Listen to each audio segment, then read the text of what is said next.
So there's still 2 minutes to go, and occupying that time, we're just going to discuss a few things about the test. So, as you know, we have a test that is scheduled on 30th of May, और इसके जो contents है उसमें general bacteriology है और special bacteriology में से gram positive cocci and gram positive rods.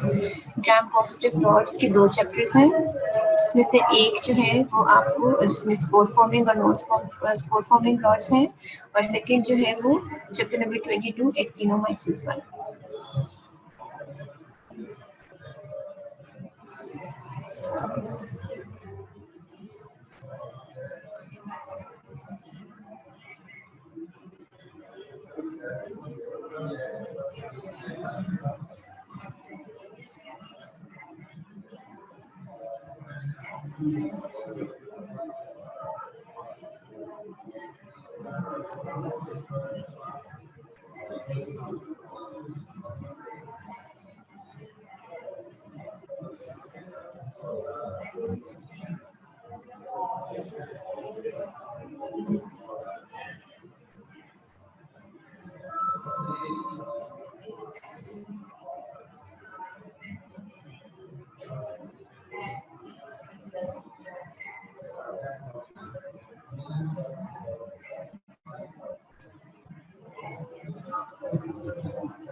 Bismillahirrahmanirrahim.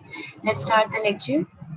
So today's topic is Pseudomonas, and as you know, this is included in the chapter number 19 of Levinson, 15th edition, and we have so far covered so many of the gram-negative enteric rods, जिसमें हमने पहले general properties पढ़ी थी, फिर उसके बाद हमने E coli पढ़ा, इकोलाई के बाद फिर हमने salmonella, shigella, vibrio, campylobacter, helicobacter, and now we heading towards pseudomonas. और इसके बाद जो हमारे कुछ इसमें से रिलेटिवली माइनर जिनका कंटेंट बुक में बहुत ज़्यादा नहीं दिया हुआ वो ग्रुप्स रह गए हैं, वो हम आफ्टर द ईद हॉलीडेज हम उनको भी कवर कर देंगे, ठीक है। Please let me know if you can hear me well.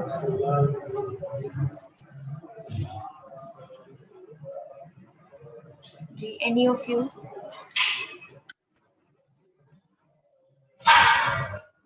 Yes, okay, ठीक है। तो टेस्ट के कंटेंट्स मैंने आपको एक दफ़ा फिर बता दिए। अच्छा बच्चों, अब आपने याद रखना है कि 30th मई को एक टेस्ट आपका हो रहा है जो कि माइक्रोबायोलॉजी में से है, ठीक है। और इसके बाद 17 जून को आपका जो नेक्स्ट टेस्ट होना है वो जनरल पैथ में से होगा, और उसके अंदर 2 यूनिट्स इंक्लूडेड होंगे, हीमोडायनेमिक्स और जेनेटिक डिसऑर्डर्स, ठीक है। तो जब आप ये ख़त्म कर लेंगे अब अपना माइक्रो वाला पोर्शन टेस्ट के लिए प्रिपेयर करना, तो उसके बाद थोड़ी थोड़ी रीडिंग आपने साथ साथ देते जाना है ताकि जनरल बैच में से भी आप चीज़ों को मिस ना करें, ठीक है। और उसके लिए फिर हम आपको साथ साथ गाइड करते जाएंगे। जहाँ तक ये माइक्रोबायोलॉजी का ताल्लुक है, अगर आपको कोई भी चीज़ इसमें से समझ नहीं आ रही है, इवन अगर आप ईद हॉलीडेज़ के दौरान भी पढ़ना शुरू करते हैं और आपको नहीं समझ आ रही, कोई चीज़ आप पूछना चाह रहे हैं, तो we can make a group on WhatsApp जिसमें आप मुझे क्वेश्चन पोस्ट कर सकते हो, and I will make sure कि आपको जो भी प्रॉब्लम हो रहा है उसको हम साथ साथ ख़त्म करें, ठीक है। So I have put this suggestion before as well to your CR. तो आप लोग अपने जो स्टूडेंट्स हैं वो CR के साथ मिलके एक ग्रुप बना लें और उसमें मुझे ऐड कर लें। CR के पास मेरा कॉन्टेक्ट है, और अगर ड्यूरिंग ईद हॉलीडेज या कोई भी और टाइम ऐसा है जिसमें किसी भी वजह से आपको डायरेक्टली मैं नहीं फैसिलिटेट कर सकती, तो उस टाइम में आपको जो भी क्वेश्चन पूछने हैं आप ग्रुप के थ्रू पूछ सकते हैं, ठीक है।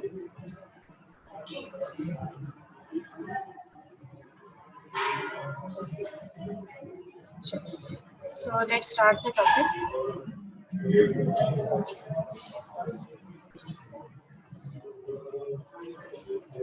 ओके, स्यूडोमोनास के बारे में बच्चों जो सबसे इम्पोर्टेंट बात है जो आपने याद रखनी है कि it is a type of bacterium जिसको हम कहते हैं कि बेशतर एंटीबायोटिक्स से रेजिस्टेंट है, ठीक है। तो अगर किसी पेशेंट को स्यूडोमोनास का इन्फेक्शन हो जाता है तो we should be very very careful in dealing with that patient, क्योंकि इसके लिए हमारे पास बहुत ही लिमिटेड ऑप्शंस होंगे, ठीक है।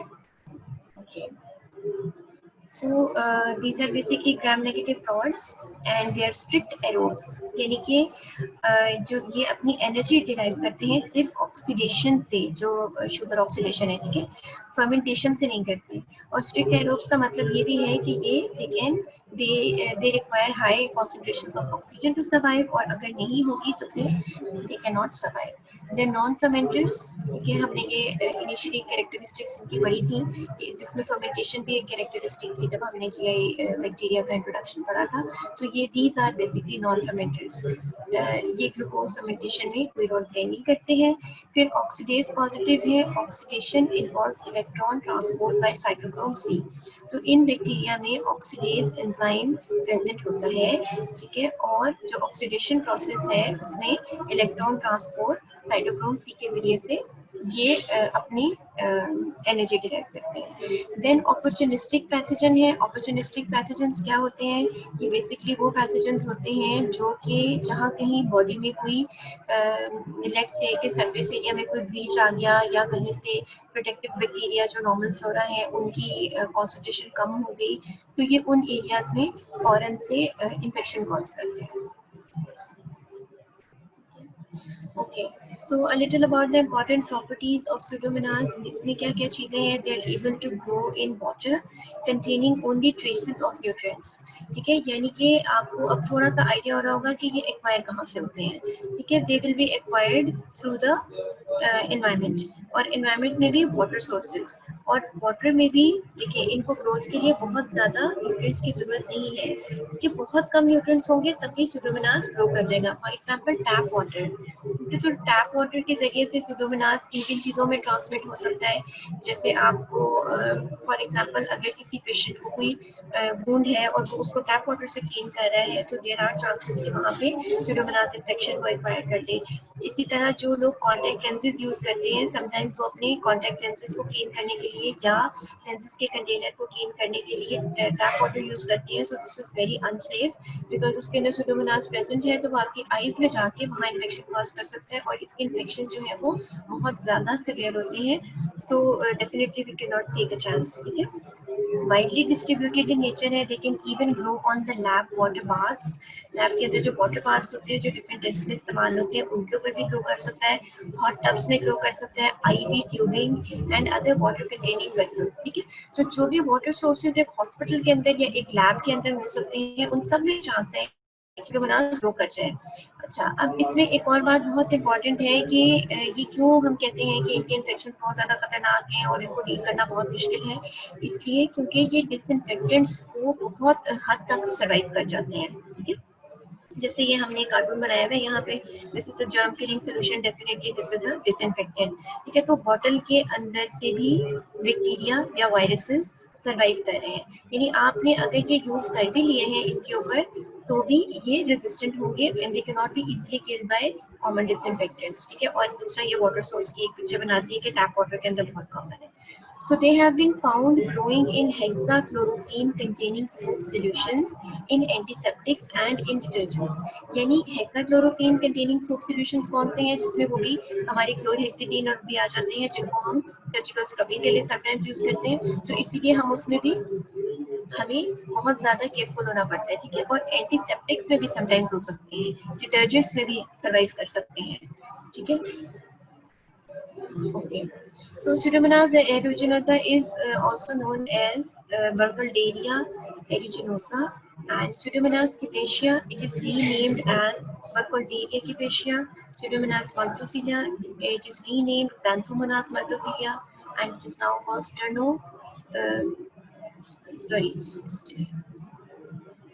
Cynotrophomonas।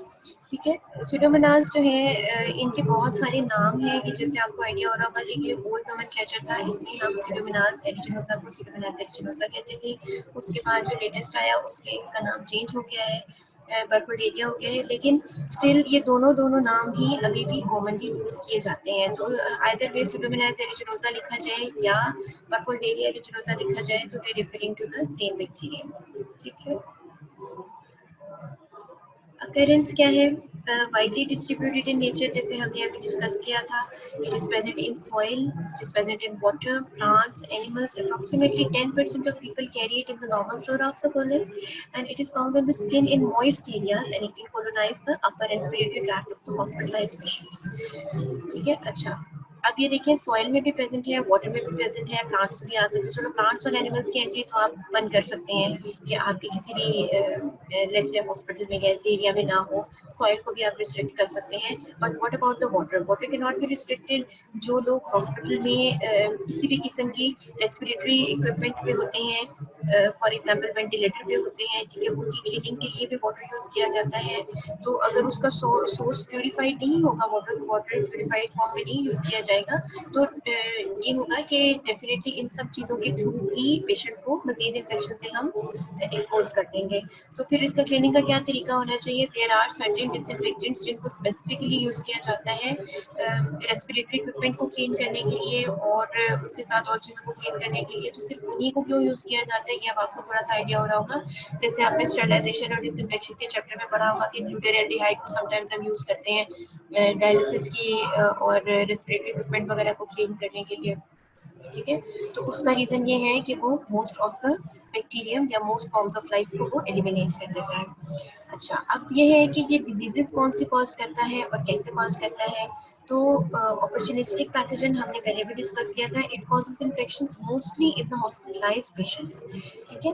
इसमें वो पेशेंट्स पे आते हैं जिनमें एक्सटेंसिव लेवल के बर्न्स होते हैं, इसमें वो पेशेंट्स पे आ जाते हैं जिनमें रेस्पिरेटरी सपोर्ट की जरूरत होती है, जिनमें स्किन होस्ट डिफेंसेस डिस्ट्रॉयड हो जाती है, जैसे जिनकी बहुत लार्ज सरफेस एरिया वुंडेड है या नेक्रोटाइजिंग फेशियाइटिस हो गया है रेड से, या फिर बर्न की वजह से स्किन डिफेंसेस डिस्ट्रॉय हो गए हैं।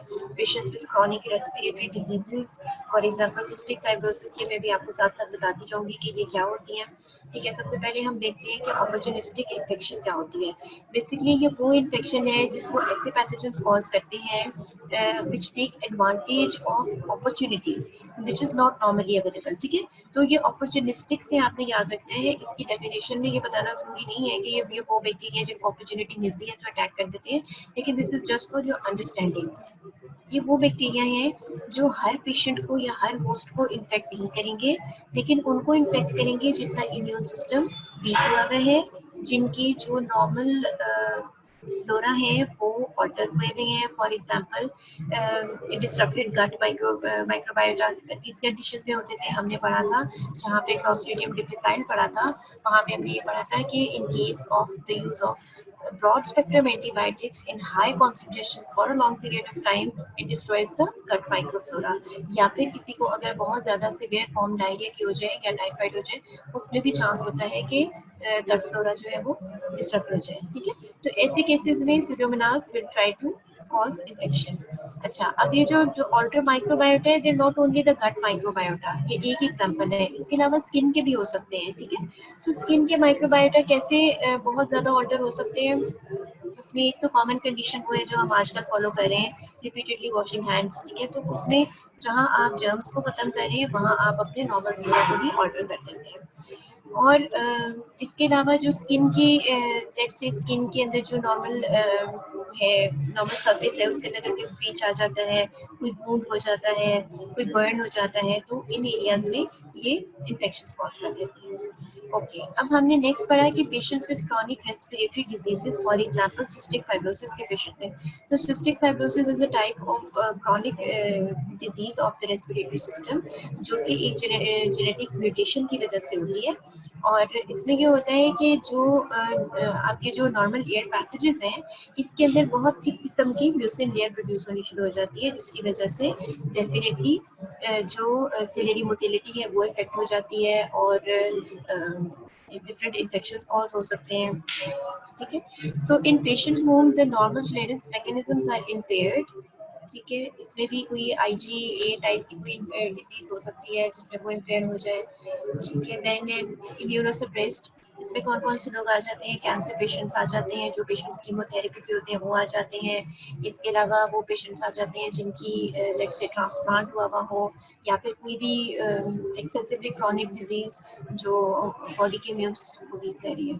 इन patients with neutrophil counts of less than 500 microlitre, ठीक है। ये स्पेसिफिकली बता दिए कि अगर किसी पेशेंट में किसी डिजीज की वजह से न्यूट्रोफिल काउंट 500 पर माइक्रोलीटर से कम हो जाता है तो उसमें सुडोमोनास के इन्फेक्शन डेवलप करने के चांसेस बहुत ज्यादा है।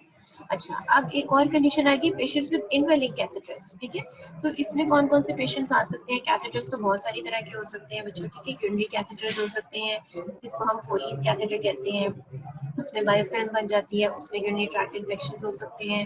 फिर उसके अलावा जो है ये जब भी हम किसी पेशेंट को आईवी एंटीबायोटिक्स या आईवी फ्लूइड लगाते हैं तो उसमें हम इसको ब्रांडा लगाते हैं तो वो भी एक सोर्स बन सकता है इन्फेक्शन का बहुत सारे पेशेंट्स में। अगर उसको हम ओवर 48 आवर्स चेंज नहीं करते उसमें भी बायोफिल्म फॉर्मेशन स्टार्ट हो जाती है और उसके बाद वहाँ पे इन्फेक्शन की चांसेस काफी बढ़ जाती है। सो ये आपने देखा होगा कि इसमें से काफी सारे इन्फेक्शन जो है वो हॉस्पिटल एक्वायर्ड ही है।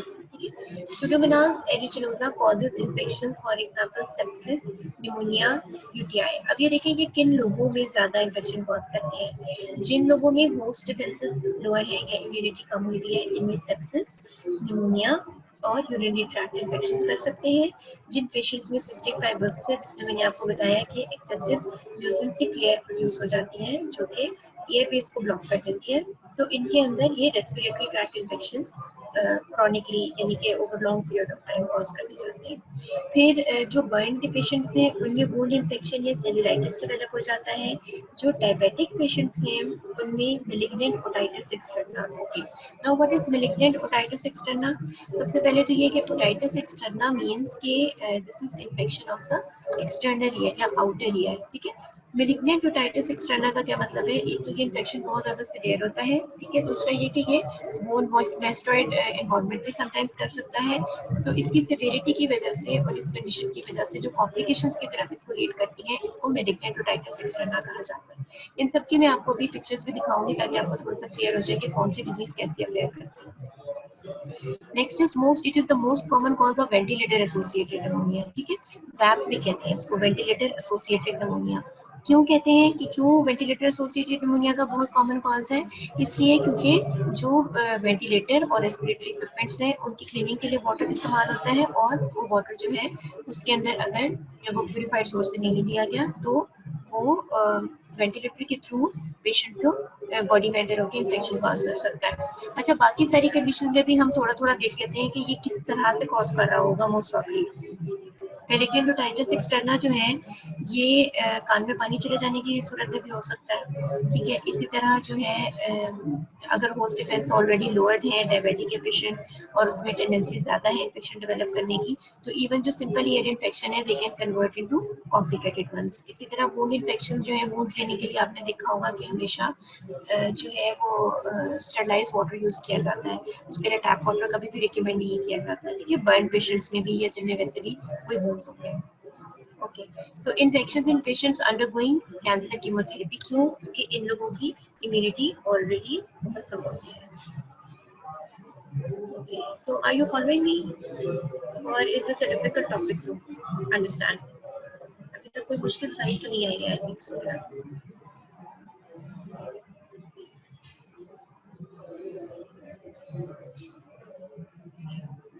सो कमिंग टूवर्ड्स द पैथोजेनेसिस कि डिजीज कैसे कॉज हो रही है, ये इसकी डिफरेंट फेजेस हैं। जैसे कि वुमन बैक्टीरिया में होती है, सबसे पहले इन्होंने अटैच करना है, फिर उन्होंने होस्ट टिश्यू में कॉलोनाइज करना है, फिर उसके बाद इन्होंने मजीद जो भी इनकी टॉक्सिन है या दूसरे विलनेस वेक्टर्स हैं उनको यूज करके डिजीज कॉज करनी है। ठीक है, तो पिलाई जो है इनके जरिए से ये एडहेयर करते हैं बैक्टीरिया जो बैक्टीरिया जो है होस्ट सेल की तरफ, और जो म्यूकोइड स्ट्रेन है इसके वो सिस्टिक फाइब्रोसिस में इन्फेक्शन ज़्यादा कॉज करते हैं।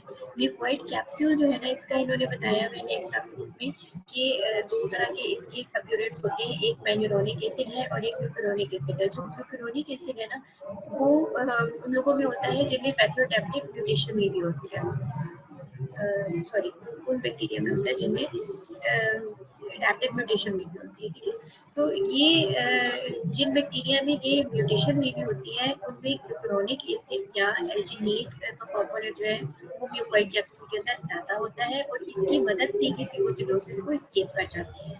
ठीक है, सो ये आपने याद रखना है कि ये दो तरह के इसके यूनिट्स होते हैं, और उनमें से जो फेगोसिटोसिस को रेजिस्टेंस करते हैं वो कौन से वाले हैं? एल्जीनेट वाले। ये सिर्फ एमसीक्यू उसके लिए इम्पोर्टेंट है। मोस्ट ऑफ पैथोजेनेसिस में शायद उसका इतना ज़्यादा उसमें शायद नहीं मेंशन किया होगा।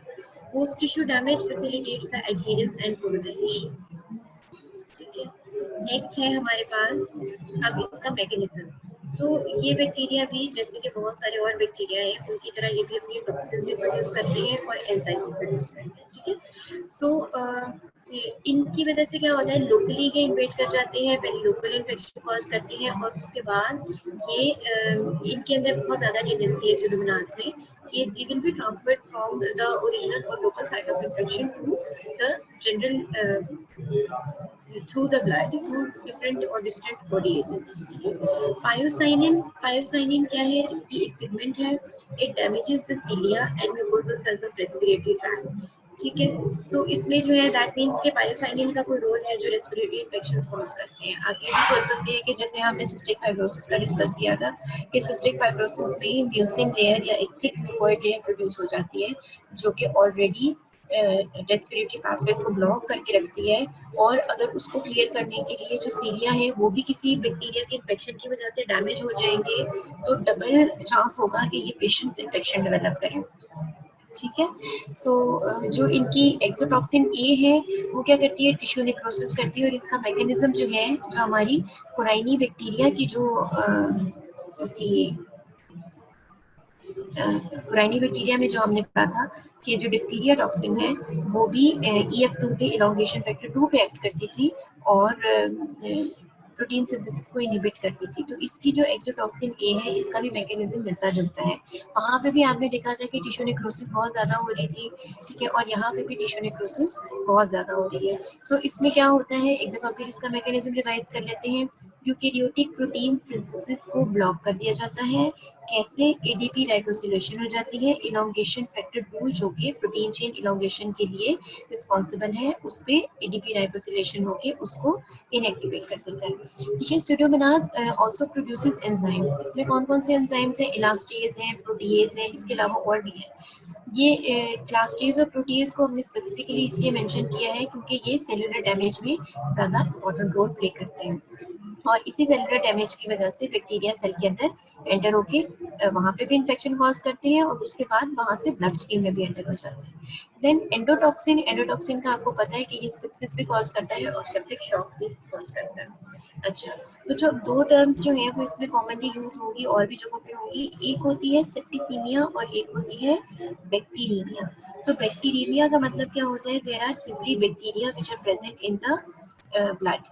वो कब होता है? वो होता है कि जब कोई भी इन्फेक्शन हुआ हो, जैसे किसी को कोई भी वूंड हो गया है, वूंड के अंदर इन्फेक्शन हो गया है, तो उसमें ब्लड में बैक्टीरिया हो सकते हैं। लेकिन सेप्टिसीमिया में क्या होगा कि वो बैक्टीरिया एक्टिवली मल्टीप्लाई कर रहे होंगे, उनका नंबर बहुत ज्यादा बढ़ता जाएगा और इतने लेवल्स तक बढ़ जाएगा कि वो डेंजरस हो जाएंगे। ठीक है, और वो भी इसमें भी ब्लड में बैक्टीरिया ही है, नंबर बहुत ज्यादा है और सिम्टम्स आएंगे उसके, यानी कि सिम्टम्स क्या आएंगे? सेप्सिस के सिम्टम्स क्या होंगे उसमें? जैसे आपको थोड़ा सा आइडिया हो गया होगा अभी तक कि there will be fever, there will be hypertension, ठीक है, and it can further lead to multi organ failure. ठीक है, सो सेप्टिसीमिया आप कह सकते हैं कि एक बहुत सीवियर कंडीशन है as compare to bacteraemia. Bacteraemia किसी भी इन्फेक्शन में मामूली बैक्टीरिया का बॉडी में प्रेजेंट होना, ब्लड में प्रेजेंट होना इज अ कॉमन थिंग। ठीक है, लेकिन सेप्टिसीमिया में ये रेशो बहुत ज़्यादा बढ़ जाएगी और पेशेंट सिम्टोमेटिक भी हो जाएगा। सिंपल वुंड इन्फेक्शन में या इस तरह के केसेस में जिसमें सिर्फ बैक्टीरियमिया हो रहा है उसमें पेशेंट को कोई सिम्टम्स ब्लड से रिलेटेड नहीं होगी, जनरलाइज्ड सिम्टम्स नहीं होंगे, जैसे फीवर नहीं होगा, हाइपोटेंशन नहीं होगा। लेकिन जब सेप्टिसीमिया की तरफ चला जाएगा पेशेंट तो उसमें उसकी क्लिनिकल पिक्चर कॉम्प्लिकेशन की तरफ चली जाएगी। अच्छा, अब जो स्यूडोमोनास एरिजिनोसा है इसके साथ जो स्पेसिफिक एक टर्म आप पढ़ेंगे आपकी बुक में लिखी होगी, that is type 3 secretion system. ठीक है, टाइप 3 का जो नाम है वो ये इंडिकेट कर रहा है कि इसके अलावा और भी कई सिक्रीशन सिस्टम्स होंगे। ठीक है, तो अगर हम हर एक की डिटेल पढ़ने बैठ जाएंगे तो फिर हमें जो है ना वो बहुत मुश्किल हो जाएगा कोप अप करना कि और याद रखना भी कि उसमें से हमने कौन कौन से मैकेनिज्म याद रखने हैं। So we are only going to discuss the type 3 secretion system. हम बाकी सारे यहाँ पे डिस्कस नहीं कर रहे। अगर किसी और बैक्टीरिया में किसी और टाइप का सिक्रीशन सिस्टम मेंशन हुआ होगा तो फिर हम उसको वहाँ पे डिस्कस कर देंगे. So strains of Pseudomonas aeruginosa, they have a type 3 secretion system and these strains are more virulent. जिनमें टाइप 3 सिक्रीशन सिस्टम नहीं होता वो उनकी जो विलेंस है या डिजीज कॉजिंग एबिलिटी है वो भी कम होती है. अब ये सिक्रीशन सिस्टम क्या करता है, एक्सोटॉक्सिन को ट्रांसफर करता है directly from bacterial cytoplasm to the host cell cytoplasm. ठीक है, नॉर्मली क्या होता है, टॉक्सिन है, टॉक्सिन रिलीज होके सेल को एंटर करेगी और उसके अंदर जो है वो अपना रोल प्ले करेगी. इसमें इस तरह की सिचुएशन होती है कि जैसे आप समझ सकते हैं कि लेट्स से कि जस्ट लाइक एन इंजेक्शन. ठीक है, आप ये कह सकते हैं कि bacteria will inject their toxin directly from their own cytoplasm into the cytoplasm of the adjacent human cell या host cell. ठीक है, थोड़ा सा आपको अंडरस्टैंडिंग में आसान हो जाता है. So it allows the toxin to avoid the neutralizing antibody. अगर पहले टॉक्सिन बॉडी में रिलीज होगी तो बॉडी उसको न्यूट्रलाइज करने के लिए एंटीबॉडीज भी बना सकती है. ठीक है, सो इन दिस केस जब बैक्टीरिया की साइटोप्लाज्म से डायरेक्टली होस्ट सेल साइटोप्लाज्म के अंदर इंजेक्ट हो रही है तो वो अवॉइड कर जाएगी या बाईपास कर जाएगी उन एंटीबॉडीज को जो बॉडी ने न्यूट्रलाइजेशन के लिए प्रिपेयर करनी है. Then type 3 secretion systems, they are mediated by transport pumps in the bacterial cell membrane. अब ये जो हमने कहा कि इंजेक्ट कर देते हैं बैक्टीरिया, ये किसके जरिए से इंजेक्ट करती है, स्पेशलाइज्ड ट्रांसपोर्ट पंप्स के जरिए. ठीक है, of the 4 exoenzymes known to be transported by this secretion system. अच्छा, अब ये है कि जो स्यूडोमोनास है वो एक से ज्यादा मैकेनिज्म्स यूज करता है अपने पैथोजेनेसिस के लिए. जहां कहीं आपको ये क्वेश्चन आएगा कि आपने स्यूडोमोनास का मैकेनिज्म ऑफ डिजीज प्रोडक्शन लिखना है या पैथोजेनेसिस लिखनी है, उसमें आपने टाइप 3 सिक्रीशन सिस्टम भी मेंशन करना है और जो दूसरा मैकेनिज्म मैं आपको भी बताऊंगी वो भी आपने मेंशन करना है. अब ये एक एग्जांपल भी देनी जरूरी है कि टाइप 3 सिक्रीशन सिस्टम के जरिए से कौन सी टॉक्सिन ट्रांसमिट होती है. तो इसमें जो एक्सो एंजाइम्स हैं, इसमें एक्सो एस है which is one most clearly associated with villains. ठीक है, so exo-S की एग्जांपल आप दे सकते हैं कि एक्सोएंजाइम S जो है वो टाइप 3 सिक्रीशन सिस्टम के जरिए Pseudomonas aeruginosa ट्रांसमिट करते हैं डायरेक्ट अपनी साइटोप्लाज्म से through a transport pump to the cytoplasm of the host cell. Exo-S has several modes of action, the most important of which is ATP glycosylation of a RAS protein leading to the damage to the cytoskeleton. अब ये exo-S करता क्या है, exo-S जो है वो cytoskeleton को disturb करता है, होस्ट सेल की साइटोस्केलेटन को डिस्टर्ब करता है. अच्छा, अब ये काफी अच्छी और आसान सी डायग्राम है, इसमें आपको थोड़ा सा आइडिया हो जाएगा. दो एक्सक्लूसिव विलेंस पाथवेज हैं Pseudomonas aeruginosa के. Number one is the type 3 secretion dependent और दूसरा है एक्सोलाइसिन डिपेंडेंट. अच्छा, अब इसमें देखिए डायरेक्ट जो भी इसका पंप था उसके जरिए से इसने ट्रांसमिट कर दिया अपनी साइटोप्लाज्म से. ठीक है, कहाँ पे, होस्ट सेल की साइटोप्लाज्म के अंदर. ठीक है, और इसमें ये स्पेशलाइज्ड पंप इसका इस्तेमाल होता है. इसीलिए इसको मैंने इंजेक्शन से भी थोड़ी सी रिजेम्बलेंस दी थी.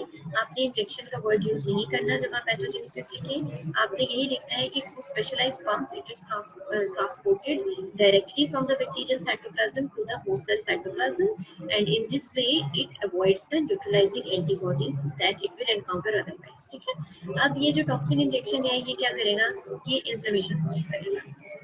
दूसरी सूरत में क्या होगा, एक्सोलाइसिन डिपेंडेंट पाथवे जो सेकंड पाथवे है इसका, इसमें क्या होता है, बैक्टीरिया ने अपनी टॉक्सिन या एक्सोलाइसिन का नाम यहाँ पे शो किया हुआ है, तो ये एक्सोलाइसिन Pseudomonas aeruginosa ने अपनी एक्सोलाइसिन रिलीज की है. ये एक्सोलाइसिन या एक्सोटॉक्सिन्स क्या करेगी, प्लाज्मा मेम्ब्रेन जो होस्ट सेल की प्लाज्मा मेम्ब्रेन है उसको डैमेज करेगी, उसको रप्चर कर देंगी. ठीक है, और इस एरिया में क्या होगा, वहां से हेमरेज हो जाएगा. ठीक है, सो दोनों मैकेनिज्म्स आई होप अब आपको क्लियर हो गए होंगे. अगर नहीं हुए हैं तो आप बता दें, मैं इनको रिवाइज करवा दूँ. सबको समझ आ गए. पैथोजेनेसिस अगर आपको लिखने के लिए दी जाए तो आप ये दोनों पॉइंट्स हाईलाइट कर सकते हैं. Please mark on your books कि आपने इसमें ये दोनों मैकेनिज्म लिखने हैं, एक टाइप 3 डिपेंडेंट है और एक एक्सोलाइसिन डिपेंडेंट है. ठीक है, ये यही डायग्राम बेशक आप बना सकते हैं, जो बहुत छोटी और आसान सी डायग्राम है और स्कीमेटिक सी है, इसमें कोई आपको एज सच कोई टेक्निक भी नहीं चाहिए कि ड्रॉ करने की. ठीक है, दोनों मैकेनिज्म याद रखिएगा, टाइप 3 सिक्रीशन डिपेंडेंट है और एक्सोलेसिन डिपेंडेंट है। एक्सोलेसिन डिपेंडेंट में एक्सोटॉक्सिन रिलीज हो रही है, प्लाज्मा मेम्ब्रेन को रप्चर कर रही है, हेमरेज कॉज कर रही है। इसमें डायरेक्ट सेलुलर डैमेज नहीं हो रहा, ठीक है। इसमें टॉक्सिन इंजेक्ट हो रही है from bacterial cytoplasm through specialised pump to the host cell cytoplasm, and then the action of the toxin is inflammation.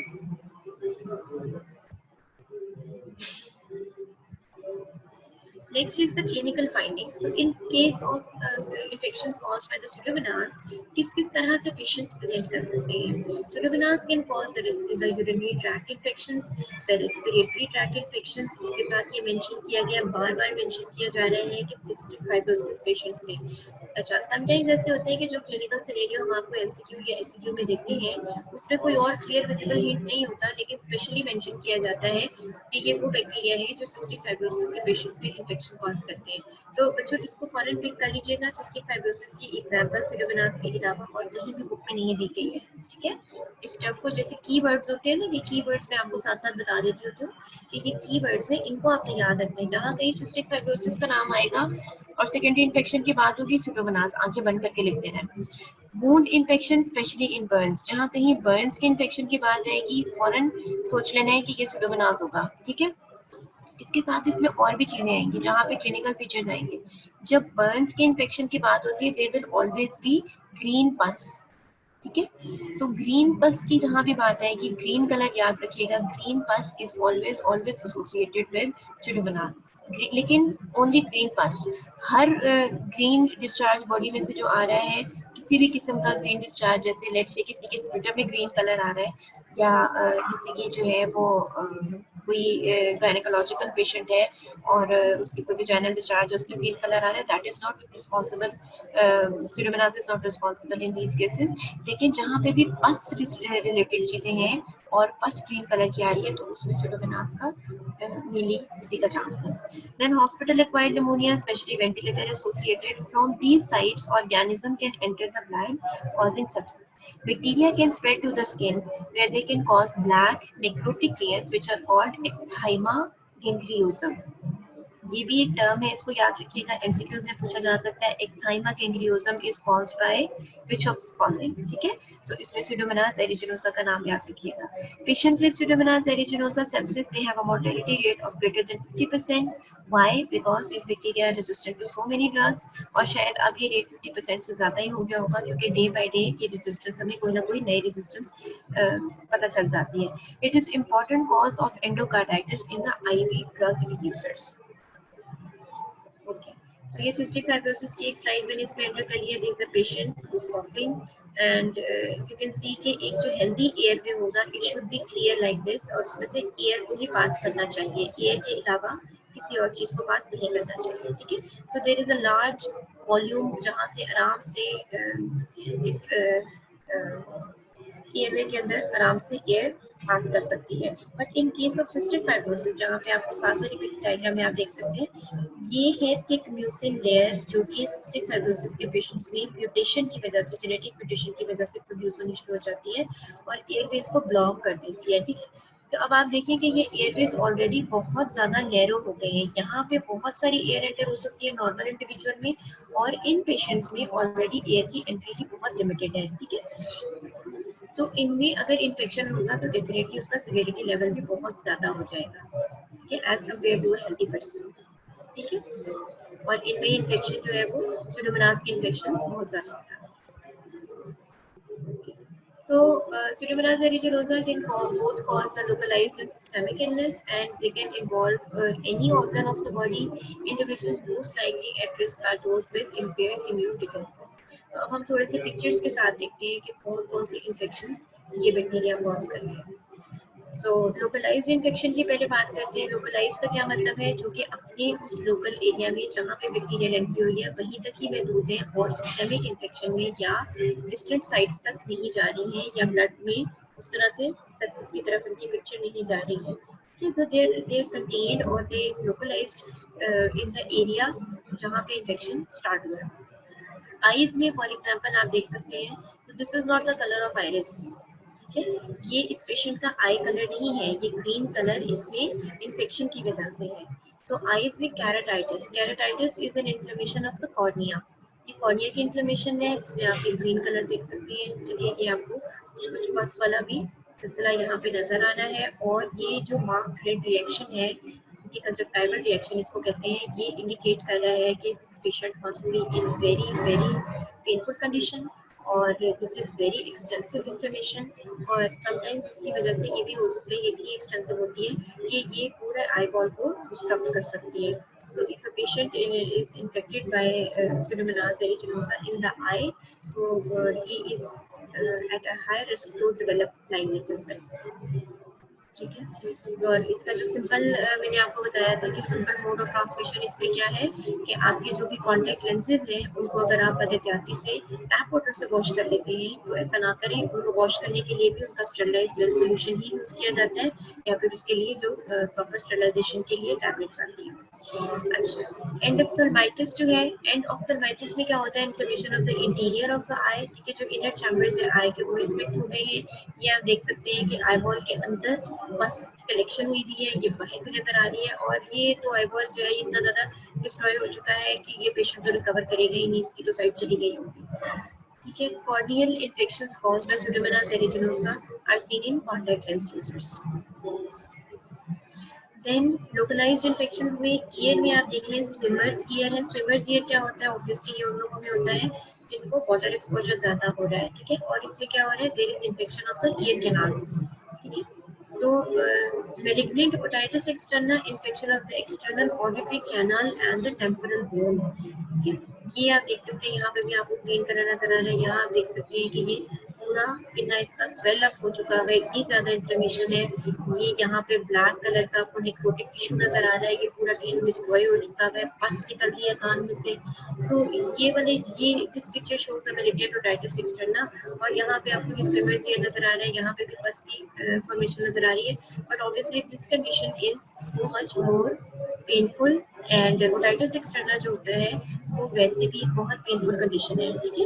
यानी कि जो एक्सटर्नल ऑडिटरी कैनाल और एक्सटर्नल ऑडिटरी हिएटस जो है उसमें, और जो पिन्ना की इन्फेक्शन है, इस सारे एरिया में जो भी इन्फेक्शन होती है उसको हम otitis externa कहते हैं, ठीक है। और यहाँ पे ये इतना नेक्रोटिक टिश्यू भी नजर आ रहा है, इतनी ट्रांसफॉर्मेशन भी हो रही है, टिश्यू डिस्ट्रक्शन आपको नजर आ रही है अंदर तक, तो नेक्रोसिस भी नजर आ रही है, तो डेफिनेटली इसकी ये पेशेंट बहुत सीवियर पेन में होगा। अच्छा, इसके अलावा लोकलाइज्ड इन्फेक्शंस में एक और इन्फेक्शन है Pseudomonas, नेल्स को भी इन्फेक्ट कर सकता है। तो अगर किसी के भी नेल्स में आप देखें ग्रीन डिस्कलरेशन हो रही है इस तरह की, तो that would be a Pseudomonas infection. और इसका ट्रीटमेंट तो बहुत ज्यादा कॉम्प्लिकेटेड नहीं है, इसका ट्रीटमेंट एज सच नहीं है इतना complicated, and I am surprised at that. Otherwise जो Pseudomonas के ट्रीटमेंट के लिए काफी ज्यादा आपको केयरफुल होना पड़ेगा। इसमें जो है ना, एसिटिक एसिड को डाइल्यूट करके आप इस पेशेंट को कहेंगे कि आप इसके अंदर अपने नेल सोक करें, एसिटिक एसिड सिक्के में होता है कैसे ना, तो ये इन्फेक्शन ज्यादा चांस है कि चला जाएगा। सो ओरल कैविटी के अंदर भी बहुत सारे इन्फेक्शन Pseudomonas कॉज कर सकते हैं, ठीक है, जिसके अंदर जो है वो गम्स वगैरह में नेक्रोसिस भी हो सकती है, ठीक है। जो इसके अलावा भी कई इन्फेक्शन हो सकती है, स्पेसिफिकली नाम किसी के मेंशन नहीं किए हुए हैं, लेकिन I have read a research paper जिसमें ये भी मेंशन है कि अगर Pseudomonas का इन्फेक्शन एक पेशेंट को ओरल कैविटी में हो गया था और यहाँ से एक्सटेंड करके उसने साइनोसाइटिस कॉज किया, और साइनसिस से एक्सटेंड करके then further it led to the brain abscess. So if anybody is interested, I will share that article in the group, which we will make someday.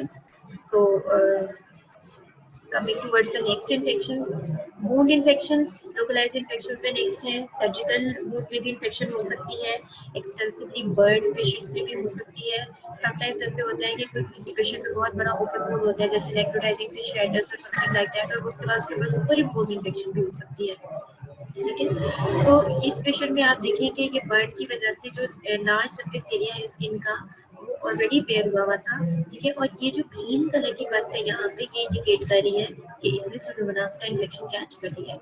इसी तरह ये भी आप देखिए कि एक बहुत बड़ा नेक्रोसिस का एरिया है, और इसमें भी ग्रीन बस इंडिकेट कर रही है कि this is caused by Pseudomonas, ठीक है। Pseudomonas aeruginosa is the most common cause of the osteomyelitis of the foot in patients who sustain puncture wounds through the soles of the gym shoes. ठीक है। तो ये देखिए, ये इस तरह का एक वुंड है जिसमें आप कह सकते हैं कि जिम शूज के थ्रू इसमें ये पंक्चर वुंड से ये स्टार्ट हुआ था, और उसके बाद ये कितना ज्यादा एक्सटेंड कर गया है, इसको प्रॉपर डिब्राइडमेंट की जरूरत है। ये इतना एरिया एटलीस्ट इसमें से डेड निकलेगा। ठीक है। अच्छा, और ये जो स्किन इन्फेक्शन से स्टार्ट होके ये जाके बोन्स को भी इन्फेक्ट करता है, तो फुट में ऑस्टियोमाइलाइटिस कॉज करने के ये एक कॉमन रीजन है। Okay, then we come through the systemic infection. अब सिस्टेमिक इन्फेक्शंस क्या है? सिस्टेमिक इन्फेक्शंस ये है कि प्राइमरी इन्फेक्शन तो लोकलाइज था, लेकिन उसने एक्सटेंड कर दिया और ब्लड के थ्रू डिस्टल साइट्स में चला गया, या उसने इन्वॉल्व कर लिया है different organs को। ठीक है। So it has the propensity या ability to invade blood vessels। blood vessels walls को invade कर जाता है। बैक्टीरिया और सेप्टिसीमिया हमने थोड़ा सा डिस्कस किया था। So when it invades the blood vessels, it will obviously enter the bloodstream। Bacteria होगा इनिशियली, जिसमें लो नंबर होगा बैक्टीरिया का। ठीक है। Patients with compromised immune system, then in patients with secondary pneumonia, जिन पेशेंट्स में सेकेंडरी निमोनिया होता है, इनमें भी सिस्टेमिक इन्फेक्शन हो जाता है। बोन और जॉइंट इन्फेक्शन जहाँ पे हो रहे होते हैं वहाँ पे भी सिस्टेमिक इन्फेक्शन हो जाता है, ब्लड में एंटर हो जाते हैं, सेप्सिस कॉज करते हैं। ठीक है। और उसकी भी सिम्टोमेटोलॉजी उसकी स्टार्ट हो जाती है, और it is very much tragic situation, जिसमें इन्फेक्शन एक्सटेंड होने की वजह से पेशेंट्स एक्सपायर भी हो जाते हैं। ठीक है। और इसी सेप्टिसीमिया की वजह से बहुत सारे पेशेंट्स की डेथ हो जाती है। Then endocarditis in IV drug users and patient with prosthetic heart valves. ठीक है। जिनमें आर्टिफिशियल हार्ट वेल्व्स लगे हुए होते हैं, उनमें चांस होता है कि इन्फेक्शन डेवलप कर लें। आईवी ड्रग यूजर्स ऑब्वियसली इसमें जो है वो एक स्टरलाइजेशन और सैनिटेशन वाला भी काम बहुत ज़्यादा आ जाएगा। फिर ये कि आईवी ड्रग यूजर्स जो है वो बहुत सारे बैक्टीरिया उनके ब्लड स्ट्रीम में ये ड्रग सिरिंजेस के थ्रू भी एंटर हो जाते हैं। देन सीएनएस, जहाँ पे ब्रेनेजेस में कोई ब्रीच आएगा, वहाँ पे ब्रेन को इन्वॉल्व करके, सीएनएस को इन्वॉल्व करके वहाँ पे इन्फेक्शन कॉज कर सकते हैं। इसके अलावा स्किन इन्फेक्शन जो है सुडोमोनास की, वो भी सिस्टेमिक इन्फेक्शन में कन्वर्ट हो सकती है। जैसे कि हमने अभी देखा, बर्न की इन्फेक्शन जो है वो स्किन इन्फेक्शन है।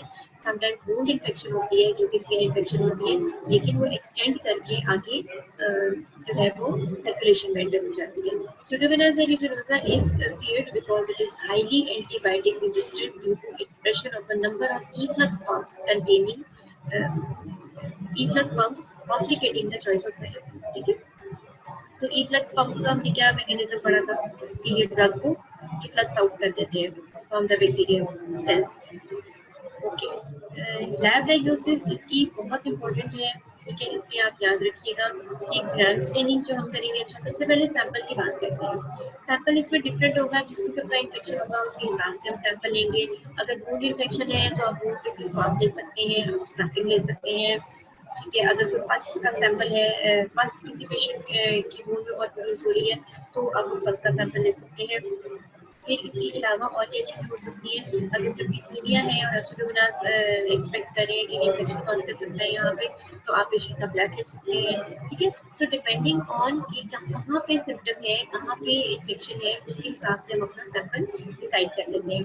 Then we make it go through the staining. ठीक है। ग्राम स्टेनिंग है, इसमें क्या होगा, ग्राम नेगेटिव रॉड्स नजर आएंगे। Then we culture Pseudomonas aeruginosa, ये कलरलेस कॉलोनीज फॉर्म करेगा मेकॉन की जगह पे, ईएमबी पे, क्योंकि ये लैक्टोज फर्मेंटेशन नहीं शो करते। So these are non lactose fermenting bacteria and in their colonies. इनमें आपको एक इम्पॉर्टेंट बात क्या नजर आएगी कि इसकी कॉलोनीज की एक म्यूकोइड अपीयरेंस होती है। क्यों? क्योंकि इनकी जो स्लाइम लेयर है या ग्लाइकोकैलिक्स है वो एक डिक्लेयर होती है। ठीक है। इसकी वजह से ये म्यूकोइड अपीयरेंस आती है। यहाँ पे आप देख सकते हैं ड्राई ड्राई नहीं है, थोड़ी म्यूकोइड सी अपीयरेंस है। नेक्स्ट जो बायोकेमिकल में इसके टेस्ट है, उसमें ऑक्सीडेज एंजाइम प्रेजेंट होता है। ठीक है। ये अमूमन वो टेस्ट है जो आप लोगों से अप्रॉक्सिमेटली परफॉर्म करवाया जाता है। This is very simple test. आपने जो फ्रेशली प्रिपेयर्ड इसका वो होता है रिएजेंट, ऑक्सीडेज रिएजेंट उसको कहते हैं। ठीक है। वो आपने लेना होता है, और इसके साथ जो बैक्टीरियल सस्पेंशन है आपकी, उसको आपने फिल्टर पेपर पे फिल्टर पेपर पे लगा के उसके ऊपर से freshly prepared oxidase reagent add करना होता है। अगर बैक्टीरिया के पास ऑक्सीडेज एंजाइम प्रेजेंट होगा, तो ये पर्पल ब्लू कलर का ये जो कलर चेंज है, ये इंडिकेट करेगा कि इस बैक्टीरिया में ऑक्सीडेज एंजाइम प्रेजेंट है, ठीक है। अगर ये एंजाइम प्रेजेंट नहीं होगा तो ये कलरलेस ही रहेगा और इसमें कोई चेंज नहीं है। और इसके वाइवा में अमूमन हम आपसे पूछ लेते हैं कि give example of oxidase positive bacteria, तो एक एग्जांपल सुडोमोनास है और दूसरी एग्जांपल है नाइजीरिया, ठीक है, जो हमने ग्राम नेगेटिव बुखाई में पढ़ी थी। ओके, सो लैब डायग्नोसिस में और इसके साथ कौन सा टेस्ट है? Typical metallic sheen of growth और टीएसआई अगर coupled with the blue green pigment or daily nutrient either, ठीक है। पिगमेंट्स प्रोड्यूस करता है ये, कुछ को भी हम नेक्स्ट स्लाइड में डिस्कस करेंगे। And a fruity aroma are significant sufficient to make a presumptive diagnosis. So इसकी कॉलोनीज में से एक फ्रूटी किस्म की स्मेल आती है, ठीक है, उसको भी अमूमन हम यूज करते हैं आइडेंटिफिकेशन के लिए। बायोकेमिकल रिएक्शन जो मैंने आपको बता दिया, टीएसआई हो गया और ऑक्सीडेज वगैरह हो गया, इनके जरिए से कंफर्म हो जाती है test. Identification for epidemiological purposes done by bacteriophage और बायोसिन। अच्छा, आगे बायोसिन या बायोसाइनिक क्या चीज है ये हम देखते हैं। अच्छा, समटाइम्स आपसे ये क्वेश्चन ये भी पूछ लिया जाता है एग्जाम में, discuss the different pigments produced by this bacteria, या discuss the various pigments produced by pseudomonas aeruginosa. It can be a direct question और समटाइम्स इनडायरेक्ट हो सकता है कि क्लिनिकल सिनेरियो दे दिया, सिस्टिक फाइब्रोसिस की मेंशन कर दी या बर्न्स का पेशेंट मेंशन कर दिया और आपको कह दिया कि identify the positive agent and right a note on the pigments produced by this bacteria. तो दो पिगमेंट्स ही प्रोड्यूस करता है जिनको क्लिनिकल या लैब डायग्नोसिस के लिए हम यूज कर सकते हैं, क्लिनिकल में भी यूज कर सकते हैं, लैब में भी कर सकते हैं, ठीक है। कोई भी वुंड जिसके अंदर आपको ग्रीन बस नजर आ रही है, that can be Pseudomonas and that there is more than 90% chance कि this is Pseudomonas infection. Pyocyanin, अब मैंने इनको कलर कर दिया है ताकि आपको याद रहे। बायोसाइनिन का कलर ब्लू है, ठीक है, और इसमें ब्लू में भी ब्लू कलर नजर आ सकती है। बायोसाइनिन का कलर ब्लू है। सेकेंड है बायोवर्डिन या फ्लोरेसेंट, ये येलो ग्रीन पिगमेंट है, ठीक है, जो अल्ट्रावायलेट लाइट में शो करती है और इसकी ये प्रॉपर्टी हम यूज भी कर लेते हैं स्किन इन्फेक्शंस में, बर्न पेशेंट्स में, ठीक है। सो ग्रीन ब्लू कलर की बस कभी भी किसी के बोन में प्रोड्यूस हो रही होगी तो बी वेरी केयरफुल और start the treatment without any delay. In the lab, these pigments diffuse into the agar, imparting a blue-green color that is useful in identification. Pseudomonas aeruginosa is the one species of Pseudomonas that synthesizes the बायोसाइनिन। तो ये बायोसाइनिन के लिए याद रखिएगा कि सिर्फ Pseudomonas aeruginosa ही produce करता है, हर Pseudomonas की स्पीशीज ये प्रोड्यूस नहीं करेगी। अच्छा, अब यहाँ पे आप देख सकते हैं, ठीक है, ये बायोसाइनिन और ये बायोवर्डिन की आपको नजर आ रही है, ग्रीन कलर और ब्लू कलर दोनों में आप आइडेंटिफाई कर सकते हैं। Okay, so coming towards treatment में आपको अमूमन ड्रग्स के नाम तो नहीं पूछे जाते, but you should have an idea, क्योंकि फर्दर जब आपने क्लिनिकल ईयर्स में जाना है ट्रीट तो आपने करना ही है, ठीक है। सो इस लिहाज से थोड़ा सा एक आइडिया लिया करें जो आप लोगों से रिलेटेड ज़्यादा है, जिसमें जैसे आपने देखा कि इसमें हेड एंड नेक इन्फेक्शन काफ़ी हो रही है, स्किन इन्फेक्शन काफ़ी हो रही है, ठीक है। और इसमें हमने कहा कि ओरल कैविटी में भी इन्फेक्शन हो सकती है। अनफॉर्चुनेटली मुझे तो बहुत अच्छी पिक्चर्स नहीं मिली ओरल कैविटी की इन्फेक्शन की, मगर काफ़ी जगहों पे मेंशन हुआ गया है कि ये जो बल्ब है उसको निकोस कर सकती है और कम निकोसिस और इस तरह की चीज़ें लिखी हुई है कि या पैलेट में कहीं भी निकोसिस कर सकती है। सो सबसे पहले ये बात याद रखिएगा कि जब बेशक आपको ड्रग का नाम याद हो या ना याद हो, लेकिन आपको ये पता होना चाहिए कि जब एक बैक्टीरिया ऐसा है जिसके अंदर हम रेजिस्टेंस की ऑलरेडी बात कर रहे हैं, तो इसमें सबसे ज़्यादा ज़रूरी है कि जब आपने इस बैक्टीरिया को कल्चर किया है तो उसकी सेंसिटिविटी साथ निकालनी है, ठीक है। एंटी माइक्रोबियल सेंसिटिविटी टेस्टिंग जरूर कर लें। एंटीमाइक्रोबियल सेंसिटिविटी टेस्टिंग से क्या होगा कि आपको ये आइडेंटिफाई हो जाएगा कि ये स्टेन्स कौन सी एंटीबायोटिक से रेजिस्टेंट है और कौन सी को अच्छा रिस्पॉन्स शो करेंगे। एंटी सुडोमोनास पेनिसिलिन भी है जिसमें पाइपरसिलिन है और टेसोबैक्टम है, ठीक है। फिर इसके अलावा जो है अमाइनो ग्लाइकोसाइड्स भी यूज हो जाती हैं और जेंटामाइसिन, एमिकासिन, बहुत सारी ड्रग्स हैं जो यूज हो जाती है उसके लिए। फर्दर जो है जो रेजिस्टेंट स्ट्रेन्स हैं इनमें एक ड्रग का नाम आप जरूर याद रखिएगा कि कभी भी कोई भी आपसे पूछ ले कि सुडोमोनास इन्फेक्शन के ट्रीटमेंट के लिए क्या यूज करते हैं, ये बहुत सारे नाम शायद आपको ना याद रहे, लेकिन कोलिस्टीन जरूर याद रखिएगा, ठीक है। कोलिस्टीन हर तरह याद रखिएगा, हाईली रेजिस्टेंट स्ट्रेन्स में कोलिस्टीन यूज की जाती है। This is for your personal knowledge कि आपको खुद पता होना चाहिए कि अगर किसी पेशेंट में इतना खतरनाक इन्फेक्शन हो गया है तो आपने उसके लिए क्या करना है। Drug of choice for urinary tract infection is ciprofloxacin, drug of choice for infections caused by vitifishia and S hydrophilia it is trimethoprim. तो जरूरी नहीं है सारे स्ट्रेन रेजिस्टेंट हो, लेकिन बहुत सारे रेजिस्टेंट भी होते हैं।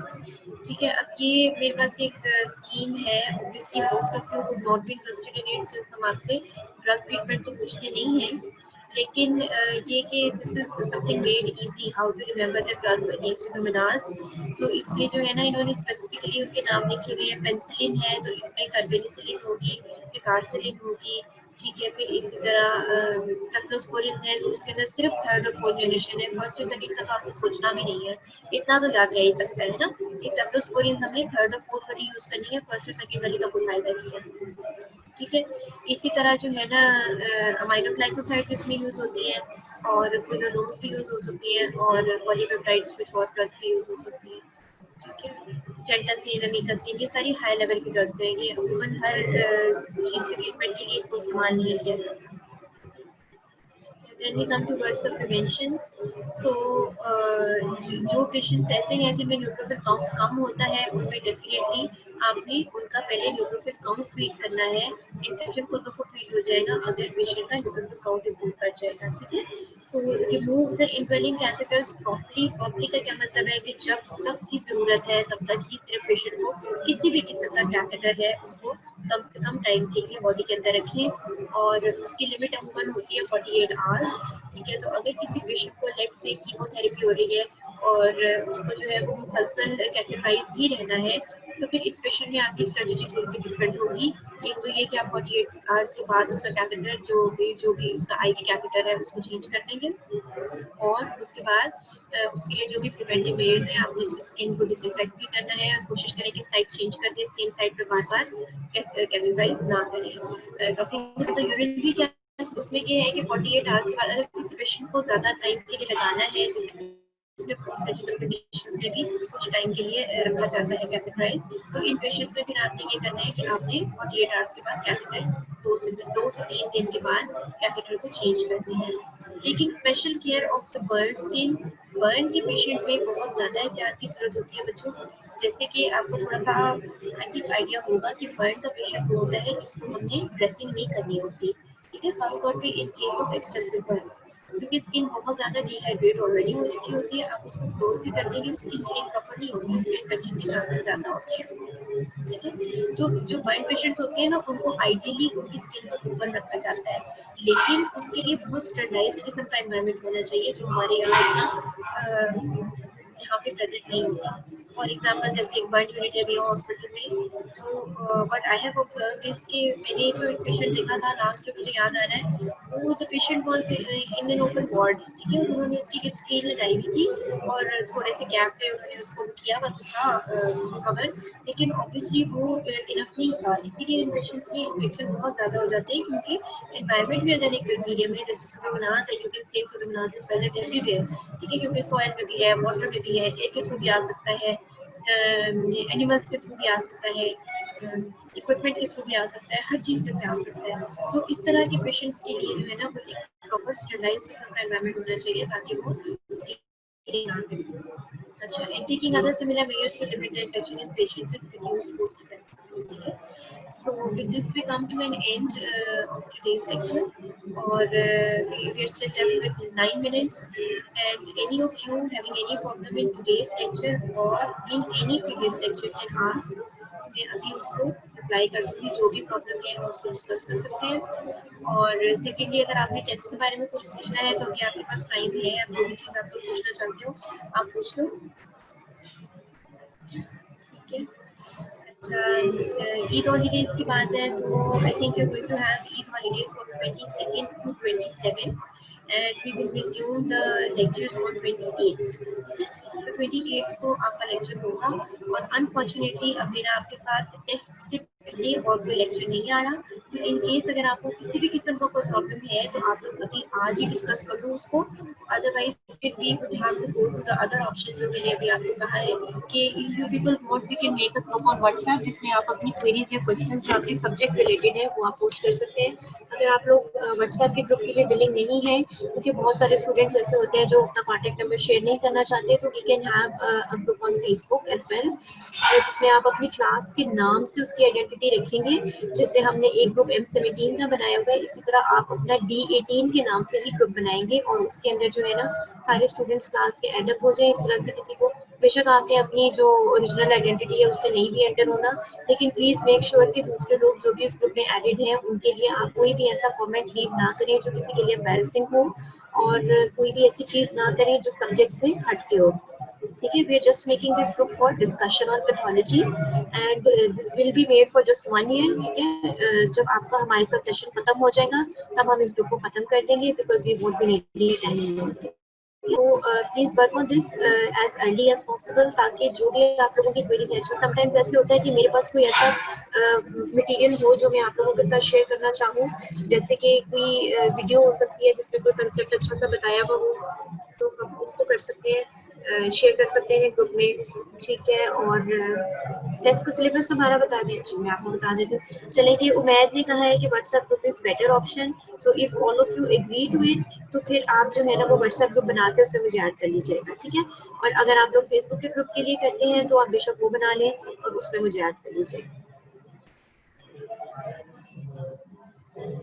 चलिए ठीक है, सेव हो जाती है, अगर व्हाट्सएप में सेव हो जाती है, if you comfortable with that, and we are going to dissolve it after the session ends. ठीक है, we won't be requiring it anymore. अच्छा, अब इसमें प्लीज ये बात याद रखिएगा, व्हाट्सएप का ग्रुप आप लोग बना रहे हो, उसमें सब लोगों के कॉन्टैक्ट नंबर्स होंगे। प्लीज कोई भी किसी के कॉन्टैक्ट नंबर को मिसयूज नहीं करेगा। I don't want this reason के मैडम ने ग्रुप बनाया था तो उसमें से किसी ने किसी का कॉन्टैक्ट नंबर ले लिया और उसको उसने तंग करना शुरू कर दिया और ऐसे। ठीक है, तो ये जो है ना, ये शरारती बच्चों वाले काम इसमें नहीं करने, इसलिए मैंने आपको पहले ऑप्शन दे दिया कि आप फेसबुक पे बना लें अगर किसी ने नहीं अपनी आइडेंटिटी शो कर दी। ठीक है, अच्छा टेस्ट के सिलेबस की बात एक दफा फिर कर लेते हैं बच्चों। आपके टेस्ट के सिलेबस में आपके जनरल चैप्टर्स हैं। चलो ठीक है, ओके। अच्छा, तो जो टेस्ट के सिलेबस की बात है वो हम दोबारा कर लेते हैं। इसमें आपके जनरल बैक्टीरियोलॉजी के चैप्टर्स हैं। जनरल बैक्टीरियोलॉजी में 13 चैप्टर्स हैं, लेकिन आपने 13 चैप्टर्स प्रिपेयर नहीं करने। उसमें से आपने जो चैप्टर्स छोड़ने हैं वो मैं आपको बता देती हूँ। आपने उसमें से होस्ट डिफेंस का चैप्टर अभी नहीं करना, वो जब हम इम्यूनोलॉजी करेंगे तो हम उसके साथ करेंगे। आपने इसमें से वैक्सीनोलॉजी वाला चैप्टर नहीं करना, क्योंकि जब हम जो जो बैक्टीरिया पढ़ रहे हैं उसमें से जिसकी वैक्सीन जरूरी है वो मैं आपको साथ साथ बता देती हूँ। ठीक है, तो हम वो स्पेसिफिक बैक्टीरिया के साथ साथ उनकी वैक्सीन पढ़ लेंगे, अलग से आपको ये चैप्टर पढ़ने की जरूरत नहीं है। थर्ड, आपने वो जो लैब डायग्नोसिस का चैप्टर है वो भी अगर आप चाहो तो आप स्किप कर सकते हो। अमूमन मैं एमबीबीएस स्टूडेंट्स को स्किप नहीं करवाती हूँ, लेकिन ये कि लैब डायग्नोसिस भी हम साथ साथ डिस्कस कर ही रहे हैं तो सिस्टम वाइज वो डिस्कस हो जाती है। जो भी बैक्टीरिया हमने पढ़े हैं उन सबका लैब डायग्नोसिस हमने अलग अलग पढ़ लिया है, तो अगर आप चाहें तो वो चंद एक पेजेस आप स्किप कर सकते हो।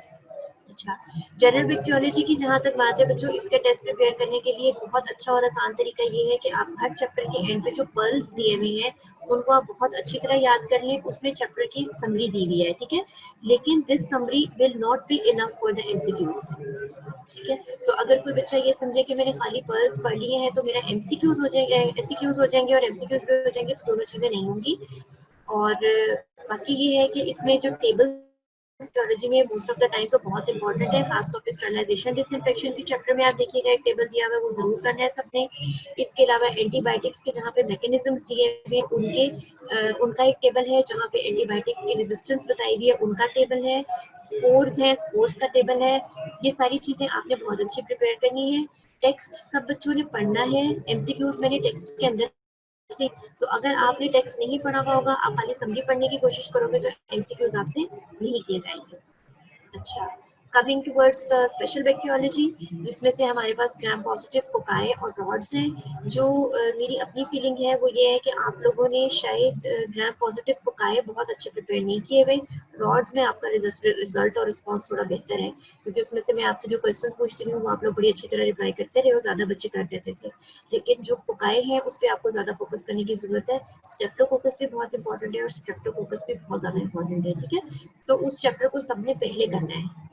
ठीक है, जब आपने स्टार्ट करनी है ना प्रिपरेशन, तो उसको आप लोगों ने पहले करना है। अच्छा, नेक्स्ट ये है कि टेस्ट का पैटर्न भी एक बार थोड़ा सा कर लेते हैं। There will be 40 MCQs and 4 SCQs, ठीक है। तो उसमें से जो है एज सच मैंने अपनी तरफ से ये डिस्ट्रीब्यूशन रखी है कि हाफ एन हाफ हो। अगर 40 एमसीक्यूज हो तो मेरी कोशिश तो यही थी कि उसमें से मैं 20 जनरल बैक्टीरियोलॉजी में से दूं और 20 मैं स्पेशल के उसमें से दूं।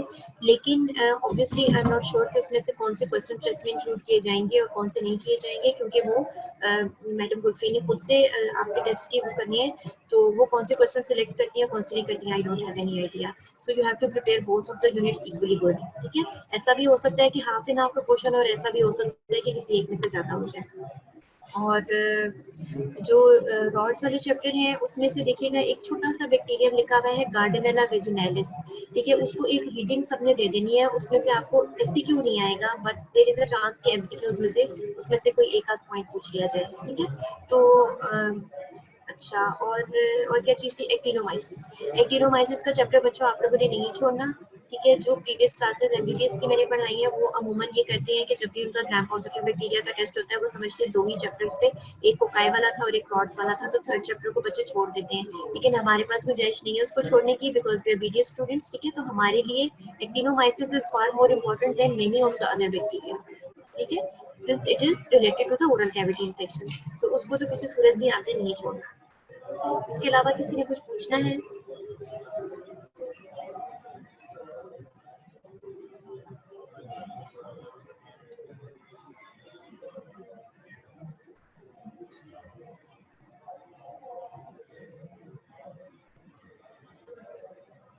ये क्लास, एनी अदर क्वेश्चंस? आप लोगों को समझ आ रहा होता है सही, प्रॉपर फॉलो कर रहे होते हो?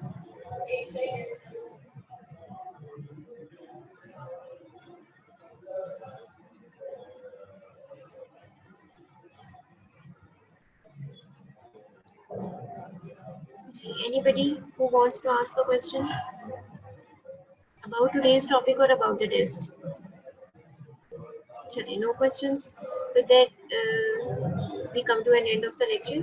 ठीक है. So now you will head into the next presentation. Okay, then take care. Eid Mubarak to all of you, and please take care in the Eid days as well. ठीक है, जो भी आपकी सेफ्टी प्रिकॉशंस है वो आप सबने follow करते रहना है, ठीक है, उनको मिस नहीं करना।